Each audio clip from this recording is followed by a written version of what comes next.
Hey everybody, Flush Reviews here.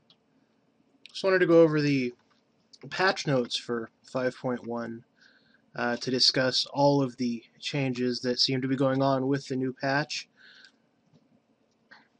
As the Pandaren campaign begins, the conflict between the Horde and Alliance has ignited a new series of daily quests along the shores of the Kraslarang Wilds.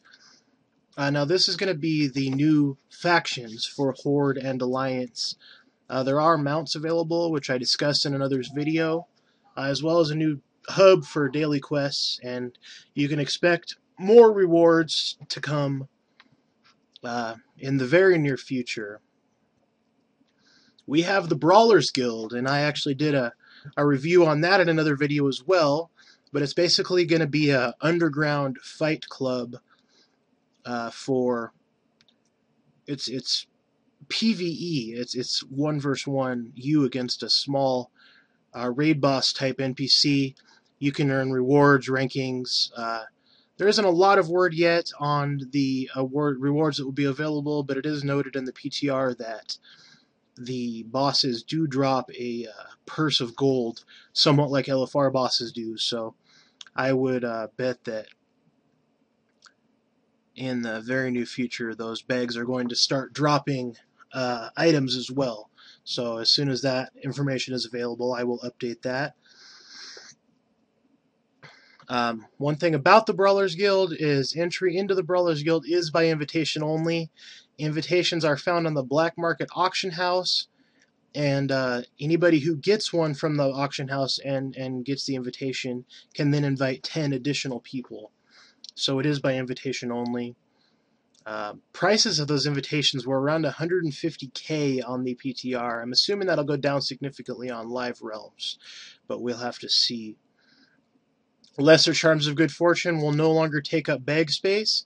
They are now going to be recorded in the currency tab of the character sheet.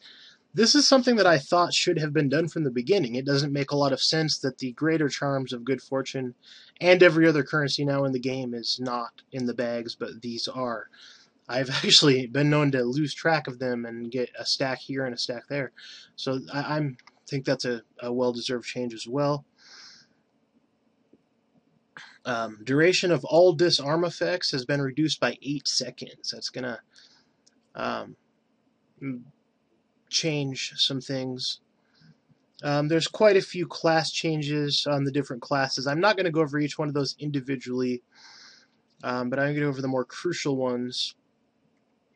DKs and druids are going to be changing significantly. Hunters, mages, nothing extremely major, but some changes that will affect PvE and PvE somewhat significantly, so it might be worth having a look at that on the Battle.net forums. Let me see here. We have a new item has been introduced to the pet battle system. It's called a pet battle stone. Basically what that does is it will increase the quality of a battle pet. So if you have a common battle pet, a green pet, you can increase that to blue or blue to epic, etc. I'm not sure if that is going to increase their stats at all or if it's just for rarity. Most likely a more vanity type item. One thing to note though, if you're upgrading a pet over level 15, it can lose up to 2 levels in the process.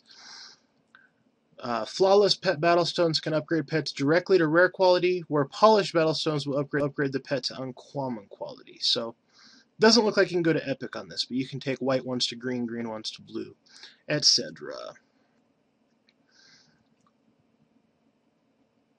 Pet battle music is now more appropriate for the type of each match being fought. Several new pet PvP areas have been added to the world.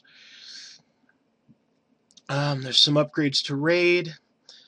The title shield cast by High Water Lord Nagintus now has been reduced in duration. Razorgore the Untamed no longer takes extra damage from Black Talon enemies, has more health, and can destroy egg more frequently. Vicidius now requires significantly fewer hits to freeze and shatter, among other things. Cooking Profession Bag has been added and can be purchased with Iron Paw tokens from the Nam Iron Paw. All mineral nodes will now despawn 1 minute after they're mined, even if the items remain in them. There's been a number of bug fixes. One thing I wanted to note is that they are adding some old world pet drops in places like Naxxramas, etc., and raids that are not done so much anymore, but now there's going to be a little bit more motivation to do those raids due to the bosses dropping some pets within them. So something to look forward to. Lots of changes in the 5.1 patch. Check out my other videos for some more in-depth information on each one of those, and thank you for watching.